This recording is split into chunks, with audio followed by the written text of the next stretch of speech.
বিশ্বজুড়ে Iran, Israel ও যুক্তরাষ্ট্রের মধ্যাকার চলমান ত্রিমুখী সংঘাত ক্রমেই উদ্বেগের সৃষ্টি করছে। তবে সাম্প্রতিক যুদ্ধের ধারা কেবল সৈন্য বা ক্ষেপণাস্ত্রের লড়াইয়ে সীমাবদ্ধ নয়, এটি এখন ডেটা, অ্যালগরিদম এবং কৃত্রিম বুদ্ধিমত্তার লড়াইতে রূপ নিয়েছে। ঢাকা বিশ্ববিদ্যালয়ের গবেষক জাহিদ হোসেন খান বলেন, যুক্তরাষ্ট্র ইরানের বিরুদ্ধে সামরিক অভিযানে অ্যানথ্রোপিক কোম্পানির ক্লড এআই মডেল ব্যবহার করছে। এটি ড্রোন, ভিডিও, সিগন্যাল ইন্টেলিজেন্স এবং অন্যান্য গোয়েন্দা তথ্য রিয়েল টাইমে বিশ্লেষণ করে।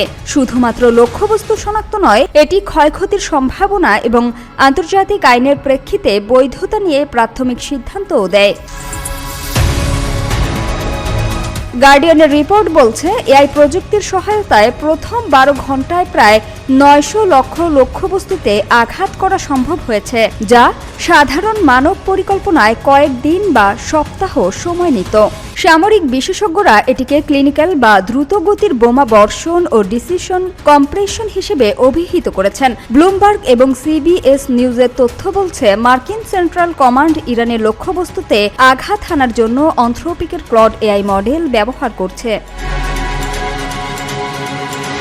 তবে এআই এর ব্যবহার নিয়ে যুক্তরাষ্ট্রে বিতর্ক রয়েছে। ট্রাম্প প্রশাসন অ্যানথ্রোপিককে সাপ্লাই চেইন রিস্ক হিসেবে দেখেছে, কারণ তারা তাদের এআইকে নাগরিক পর্যবেক্ষণ বা মরণাস্ত্র তৈরিতে ব্যবহার করতে রাজি নয়। ফলস্বরূপ বর্তমানেও ক্লড মডেলই প্রধান ভিত্তি হয়ে আছে, যদিও অন্যান্য কোম্পানির পেন্টাগনের সঙ্গে নতুন চুক্তির চেষ্টা করছে।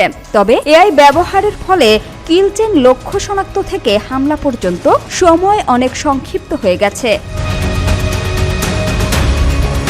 এদিকে যুক্তরাষ্ট্র ইরান সংঘাতের মধ্য দিয়ে বেনিয়ামিন নেতানিয়াহু ও ইসরায়েলের নেতৃত্ব কৌশলগত সুবিধা পেতে পারে। বিশেষজ্ঞরা বলছেন, উত্তেজনার ফলে দেশের নিরাপত্তা নীতি ও প্রতিরক্ষা সক্ষমতা শক্তিশালী হতে পারে, কিন্তু মার্কিন সরকার ক্লডের ব্যবহার ধাপে ধাপে বন্ধ করার নির্দেশ দিলেও বর্তমানে কার্যকর কোনো বিকল্প না থাকায় সামরিক অভিযানে এখনও ক্লডই প্রধান ভরসা হয়ে রয়েছে।